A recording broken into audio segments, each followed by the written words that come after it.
మన కల్చర్ని మనం పాటించడం చాలా మంచి విషయం అండి.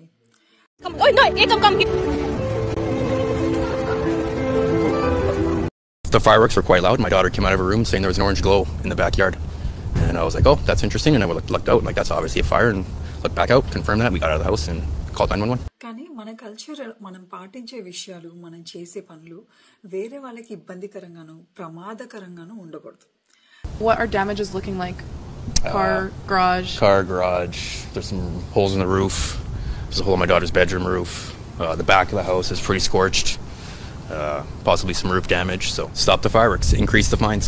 It's $1,000 fine right now. It should be $10,000, $5,000. My house is gone.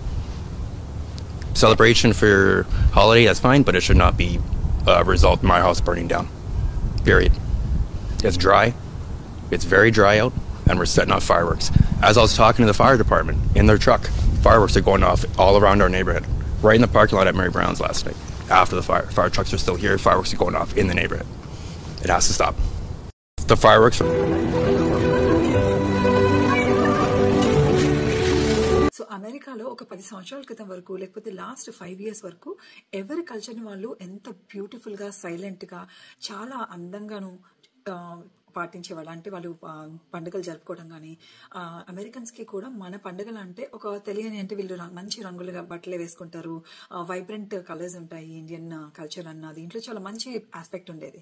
కానీ ఇప్పుడు ఏమైపోయిందంటే recent past couple of years నుంచి అనవసరమైన విషయాల్లో భయంకరంగా, అంటే ఈ కొత్త సినిమాలు వచ్చినాయి అనుకోండి, ఈ హీరోల్ని ఇది చేయడం కానీ, పాలు పోయడం, లేకపోతే కాగితాలు చించి వేసేయడం, అల్లరి చిల్లరిగా చేయడం, అలాగే ఈ పండుగలప్పుడు అంటే పెద్ద గట్టి శబ్దాలు చేయడం, ప్లస్ ఇంతకుముందు మనం ఇళ్లలోనే చేసుకుని బయటకు వచ్చి అందరు కనిపించేలాగా బయట అంటే అమెరికన్స్కి ఇబ్బందికరంగా చేసే పనులన్నీ చేయడం. వీటిని బట్టి ఏంటంటే వాళ్ళకి రెస్పెక్ట్ పోయి ఒకలాంటి విరక్తి, ఒకలాంటి క్వశ్చనింగ్ బిహేవియర్, ఇంకా అంటే కొంతమంది అక్కడి వరకే ఆగిపోరు కదండి, ఇంకొంచెం అగ్రెసివ్ బిహేవియర్ కూడా చూపిస్తారు.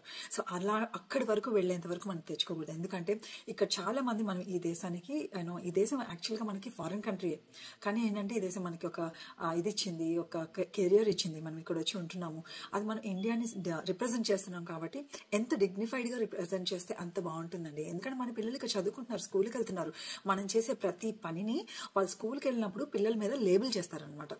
అందుకని చాలా జాగ్రత్తగా చాలు, మనం ఎంత డిగ్నిఫైడ్గా ఉండాలి. మనం వర్క్లో ఆఫీస్కి వెళ్ళినప్పుడు ఎంత డిగ్నిఫైడ్గా బిహేవ్ చేస్తామో, మన సివిల్ అంటే మన నార్మల్గా అవుట్ సైడ్ వర్క్ కూడా మన ఇళ్ళ దగ్గర కానీ, మన నైబర్స్ దగ్గర కానీ, రోడ్ల మీద కానీ ఈ కల్చర్కి తగినట్లుగా మనం బిహేవ్ చేస్తేనే అది మన కంట్రీకి చాలా గొప్ప గౌరవం తెచ్చిపెడుతుంది. లేదనుకోండి మన మీద